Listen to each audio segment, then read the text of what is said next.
సరే నిన్న కుటుంబ సమేతంగా మేము థియేటర్కి అల్లు అరవింద్ గారి ఏ అక్కడికే వెళ్ళి చూసాం sir. So it was not theatre sir, it was a temple yesterday. It was, I think the feeling is continuing. ఒక కూర్చున్న 5వ నిమిషానికి మేము లోపలికి వెళ్ళిపోయాం.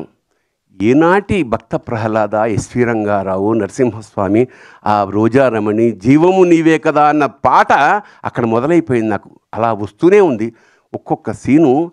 ఇది సినిమా తీశారా లేకపోతే సాక్షాత్కారం జరుగుతోందా మాకు అర్థం కాలేని ఒక అద్భుతమైన లోపలికి వెళ్ళిపోయాం. దాదాపు ఒక 20-30 సార్లైనా కళ్ళు చెమర్చే ఈ భావన, the way how you tackled, అంటే కొత్త డైమెన్షన్స్. ఇప్పుడు ఇందాక అమ్మాయి చెప్పింది మా యాంకర్, వాడిని విష్ణు ఎత్తుకోవడం వరకు ఆ కళ్ళల్లో ఆయన చూపించిన ఆర్ద్రత నిజంగా విష్ణువు అంటే తప్పకుండా మనకి దర్శనం అవుతుందా అని మేము జన్మజన్మలు ఋషులు తపస్సు చేస్తే ఎలా వస్తుందో అలాంటి ఒక గొప్ప తపస్సు చేశాడు అశ్విని.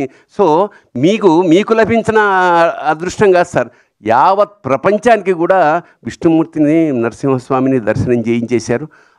ఆ చివరి మూమెంట్ ఏదైతే ఉందో ఆ 20 నిమిషాలు, అంటే సభాముఖంగా మేము మా పిలవడానికి కూడా కారణం ఇది పూర్వజన్మల పుణ్యం. ఈ సినిమా చూడడం యోగం అన్నమాట.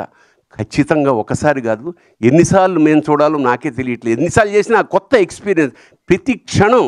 ప్రతి క్షణాన్ని ఈ మధ్యకాలంలో ఎంజాయ్ చేసిన పరిపూర్ణమైన సినిమా ఇది.